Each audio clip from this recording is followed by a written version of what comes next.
আসসালামু আলাইকুম সবাইকে, আশা করি সবাই ভালো আছেন। আরও একটা রান চেস এবং আরও একটা হার।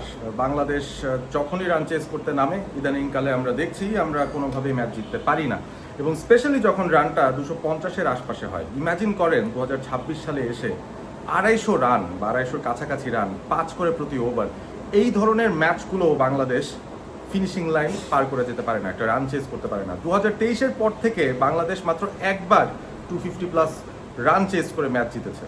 কি অদ্ভুত, কি অদ্ভুত! বাংলাদেশ আজকে তাদের বোলাররা যা করে দিয়েছেন, নিউজিল্যান্ড টসে জিতে আগে ব্যাটিং নিয়েছে, অবভিয়াসলি সেখানে খানিকটা অ্যাডভান্টেজ ছিল। আমরা জানি যে দিনের বেলায় ম্যাচে সাধারণত যেই টিমই টসে জিতবে তারা হয়তো ব্যাটিংয়ে নেবে, কারণ উইকেটের যে ধরন, উইকেটের যে অবস্থা, মনে হয় যে পরবর্তী সময়টায় গিয়ে উইকেটে ব্যাটিং করাটা কিন্তু কঠিন হবে। সো নিউজিল্যান্ড তারা টসে জেতার পর তারা যখন ব্যাটিংটা নিয়েছে, বোঝা যাচ্ছিল যে এই সিদ্ধান্ত তো বাংলাদেশও নিত তারা যদি টসে জিততে পারতো।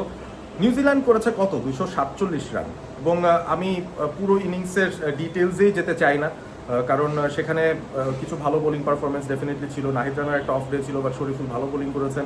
আজকে আমাদের সেরা বোলার বলা যায়, 10 ওভারে 2 মেডেন দিয়ে 27 রান দিয়ে 2 উইকেট পেয়েছেন শরীফুল। ফ্যান্টাস্টিক বোলিং পারফরমেন্স, এবং এই গরমের মধ্যে, এই হিউমিডিটির মধ্যেও তিনি যে পারফরমেন্সটা দিয়েছেন, ইনহিউম্যান একটা পারফরমেন্স আমি বলবো, ফ্যান্টাস্টিক। এবং এই ধরনের বোলিং পারফরমেন্স অনেক এনকারেজিং লাগে, দেখে মনে হয় যে না, সর্বোচ্চটা দিয়েছেন, সর্বোচ্চটা রিশাদও দিয়েছেন, তিনিও 2 উইকেট পেয়েছেন। Mehedi Hasan Miraz not that bad, যদিও খানিকটা খরচে হয়েছেন তিনি। নাহিদ রানার আজকে একটা অফ ডে গেছে, তিনি প্রচুর রান খরচ করেছেন। তাসকিন আহমেদ ওয়াজ ওকে, ডেথ ওভার্সে এসে খানিকটা পুষে দেওয়ার চেষ্টা তিনি করেছেন। সো ওভারঅল আমরা যদি বাংলাদেশের বোলিং পারফরমেন্সটা চিন্তা করি, it was an average bowling performance, যেখানে 2-1 খুব বেশি ভালো করেছেন শরীফুল। এই কারণেই আমরা নিউজিল্যান্ডকে 250-এর নিচে আটকে রাখতে পেরেছি, এবং সেখানে 250 তাদের ছিল, ধৈর্যশীল 2 ইনিংস। এবং শেষ দিকটায় আসলে তফাৎটা যারা গড়ে দিয়েছেন, শেষ দিকটায় ব্যাট করতে এসে তারা একটা ভালো স্ট্রাইক রেট মেনটেন করে কিছু আনকরা প্লেয়ার রানগুলো কিন্তু বের করেছেন। শেষ 10 ওভারে 63-65 মতো রান তুলে নিয়েছেন নিউজিল্যান্ড, যেখানে তাদের 5-6টা উইকেট পড়ে গিয়েছিল। শেষ 10 ওভারের মধ্যে কিন্তু আমরা তাদেরকে সেইভাবে রেস্ট্রিক্ট করতে পারিনি, তারা সামহাও 250-এর কাছাকাছি পৌঁছে যেতে পেরেছিল। 247 বাংলাদেশের জন্য টার্গেট কি, 250-এরও নিচে 248 আমাদের টার্গেট। এবং সেই টার্গেটে ব্যাট করতে নেবে বাংলাদেশ, তাদের টপ অর্ডারের একটা ব্লান্ডার অ্যাজ ইউজুয়াল যেটা হয়। তানজিদ তামিম আবারও ফেল করলেন আজকের একটা ম্যাচে, একটা রান চেইজে, যেখানে তাকে আসলেই খুব প্রয়োজন ছিল। ভালো ফর্মে ছিলেন, ভালো ইনফর্ম একজন ব্যাটার। গত ম্যাচে পাকিস্তানের সঙ্গে সেঞ্চুরি পেয়েছেন, তবে সেটা কিন্তু মাইন্ডেড আগে ব্যাট করে, পরবর্তীতে ব্যাট করে বা একটা রান চেজ করে যেখানে 5 করে নিতে হবে, সেই জায়গাটায় আমরা খুব রেয়ারলি আসলে তানজিদ তামিমকে সফল হতে দেখেছি। 2 রান করে তিনি আউট হয়ে গেলেন। বোল্ড স্মিথের বলে বোল্ড হলেন, নাজমুল হোসেন শান্ত প্রথম বলেই ডাক, তিনিও আউট হয়ে গেলেন 0 রানে। সো বাংলাদেশ শুরুতেই একটা বিপর্যয় পড়েছে, এবং তারপর সাইফ এবং লিটন একটা রিকভারি ওয়ার্ক করেন, একটা মোটামুটি পার্টনারশিপ বাংলাদেশকে করে দিয়েছিলেন। ঠিক যেই ধরনের পার্টনারশিপ এরকম একটা রান চেসে হয়তো দরকার হয়, স্পেশালি ইনিশিয়ালি 2 উইকেট যদি পড়েও যায়।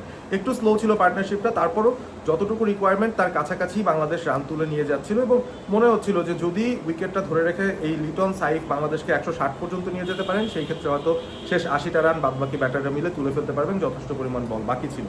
কিন্তু হয়নি। সাইফ 50+ করে আউট হয়ে গেছেন মোটামুটি নিজেই ক্যাচ তুলে দিয়ে। সেখানে তা বোলারকে খুব বেশি ক্রেডিট দেওয়ার তেমন কিছু নেই। সাইফ নিজেই তাড়াহুড়ো করতে গিয়ে আবার আউট হয়ে গেলেন। সেট হয়ে গিয়েছিলেন, তিনি উইকেটে টিকে থাকলে হয়তো একটা সেঞ্চুরি পেতে পারতেন, ম্যাচ জিতিয়ে দিতে পারতেন দলকে, সেটা হয়নি। লিটন কুমার দাস 46 রান করে তিনি আউট হয়ে গেছেন একটা সাদামাটা অফ স্পিন ডেলিভারিতে। আমি জানি না কিভাবে তিনি বলের লাইনটা মিস করলেন। 2 সেট ব্যাটার একসঙ্গে কাছাকাছি সময় আউট হয়ে গেলেন, এবং তখন নামলেন কারা, তাওহিদ হৃদয়, এবং তাকে সঙ্গ দিতে এসেছিলেন আফিফ হোসেন ধ্রুব। হৃদয় তো পুরোদস্তুর একজন মিডল অর্ডার ব্যাটার, তিনিও কিন্তু তার নিজস্ব একটা টেম্পোতে ব্যাটিং করেন, এবং রান চেজে আমরা দেখি যে তিনি এক প্রান্ত ধরে রেখে অন্তত ওই অ্যাঙ্কার রোলটা প্লে করার যে কাজ, সেটা তিনি অন্তত করার চেষ্টাটা করেন। অন্তত ওই জায়গা থেকে তাওহিদ হৃদয় একটা চেষ্টা চালিয়ে গেছেন, এবং শেষ পর্যন্ত তিনি টিকে গেছেন। শেষ উইকেট তারই পড়েছিল, তার আগ পর্যন্ত তিনি উইকেটে টিকেছিলেন। অন্য প্রান্তে যে ঘটনাটা ঘটেছে সেটাই আসলে সবচেয়ে দুর্বিষহ ছিল বাংলাদেশের জন্য, এবং একেবারেই নেকেডলি ওপেন করে দিয়েছে যে আমাদের সবচেয়ে বড় দুর্বলতার জায়গাটা কোথায়। প্রবাবলি টপ অফ দ্য অর্ডারেও না, প্রবাবলি নাম্বার 3-এও না, প্রবাবলি মিডল অর্ডারের ওই 4-5 পজিশনেও না। সবচেয়ে বড় যে সমস্যা আমাদের ব্যাটার নাম্বার 6 এবং 7, যে দুজনের দায়িত্ব মূলত থাকে একটা রান চেজে ম্যাচটা ফিনিশ করে দেয়া। আপনি বলতেই পারেন তর্কের খাতিরে যে যারা টপ অর্ডারে রান পেয়েছেন তাদের দায়িত্ব ছিল 100 করে দেয়া এবং দলকে জিতিয়ে দেয়া, এগুলো আসলে লজিক্যাল কথা। তবে ফিনিশারের দায়িত্বটা কী তাহলে?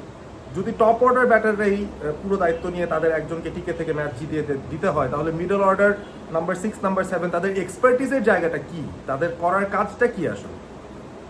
এমন যদি হয় যে 60 বলে 40 রান লাগবে সেটা তারা নিয়ে নিচ্ছেন, সেটা একজন টেইলেন্ডারও নেমে নিয়ে নিতে পারে কম রিস্কে ব্যাটিং করে। এমন একটা সিচুয়েশন যে জায়গায় রানা বল ইকুয়েশন বা তারও নিচে ইকুয়েশন, সেই ইকুয়েশনটাকে এই আফিফ হোসেন ধ্রুব তিনি নামার পর আমরা হঠাৎ করে দেখলাম রান রেট রিকোয়ার্ড বাড়তে বাড়তে 6, 6.5, 7, 7.5 পৌঁছে যাচ্ছে, চেষ্টা করে যাচ্ছে। উইকেটটা ডেফিনেটলি ব্যাটিংয়ের জন্য খুব সহজ ছিল না, এটাও কিন্তু আমি বলতেই হবে আমাদের। উইকেটটা ব্যাটিংয়ের জন্য খুব একটা ভালো ছিল না। এই উইকেটটা যে তৈরি করা হয়েছে মোরলেস নিউজিল্যান্ডকে ঘায়াল করার জন্যই তৈরি করা হয়েছিল, একটু স্লো, একটু বল গ্রিপ করে আসে এই ধরনের একটা উইকেট, এবং সেখানে কিন্তু আমরা নিজেরাই ধরা খেয়ে গেছি অ্যাজ ইউজুয়াল যেটা হয়, রান চেজে আমরা ধরা খাবোই এই ধরনের উইকেটে। সো টস খুব ইম্পর্টেন্ট একটা ফ্যাক্টর হয়েছিল। যাই হোক, সেটা বাদ দেই, আমাদের সামর্থ্য এবং চেষ্টা যে বিষয়টা নিয়ে কথা বলছিলাম সেখানেই আসি। আফিফ হোসেন ধ্রুব খুব চেষ্টা করছেন, বলে ব্যাটে হচ্ছে না। তাওহিদ হৃদয় খুব চেষ্টা করছেন, বলে ব্যাটে হচ্ছে না। দিন শেষে 50+ একটা পার্টনারশিপ তারা করেছেন, তবে প্রায় 80-র মতো বল খেলে। এমন একটা সিচুয়েশনে যেখানে রানা বল প্রয়োজন, এমন না যে আপনার 10-12 করে নিতে হবে, প্রতি 2 বল পর পর একটা 4 মারতে হবে। সেই সিঙ্গলস ডাবলস করে ম্যাচটাকে ক্লোজ নিয়ে আসা, সেই সামর্থ্যটাও দেখাতে পারলেন না আফিফ হোসেন ধ্রুব কিংবা তাওহিদ হৃদয়রা সেই পার্টনারশিপে। এবং তারপর আফিফ কি করলেন, প্রতিপক্ষের বেস্ট বোলিং যিনি করছিলেন লেনক্স, যে বাহাতি স্পিনার, যে বেস্ট বোলারটা ছিলেন, তার এগেনস্টে একটা ছক্কা মারার অ্যাটেম্প্ট নিয়ে তিনি আউট হলেন। কি বলবেন এটাকে, মানে এই গেম সেন্সটাকে আপনি কি বলবেন? 27টা রান করেছেন যখন 50-এর উপরে বল খেলে, সেই জায়গা থেকে তিনি যখন এই ধরনের একটা চিন্তা ভাবনা করেন, এই ধরনের একটা এক্সিকিউশনের চেষ্টা করেন, প্রতিপক্ষের বেস্ট বোলারকে অ্যাটাক করতে চান, যেখানে আরও 60-65 রানের মতো প্রয়োজন আছে, বল বাকি রয়েছে 50টার মতো, ম্যাচটাকে ডিপে তিনি নিতে পারলেন না। দলকে আরও ঘোরতর বিপদের মধ্যে ফেলে দিয়ে আফিফ চলে গেলেন। তিনিই নাকি আমাদের নাম্বার 6 ব্যাটার। নাম্বার 7-এ কে নামলেন? ক্যাপ্টেন মেহেদী হাসান মিরাজ। তিনি কি করলেন? 13 বল থেকে 6 রান। সো এই হচ্ছে আমাদের সামর্থ্য। প্লেয়ারদেরকে কতটুকু দোষ দেবেন আপনি? দোষ দিতেই পারেন, অন দ্য ডে তারা ভালো করেনি। আমার মুখস্থ হয়ে গেছে মেহেদী হাসান মিরাজ প্রেস কনফারেন্সে এসে কি বলতে পারেন তিনি হয়তো এটাই বলবেন, আমাদের একটা প্ল্যান ছিল, প্ল্যানটা আমরা ঠিক মতো এক্সিকিউট করতে পারিনি। প্ল্যানটা কি? প্ল্যানটা কি টপ অর্ডার ব্যাটারদেরই সব কিছু দায়িত্ব সামলে নিয়ে পুরো ম্যাচটা বের করে আনা?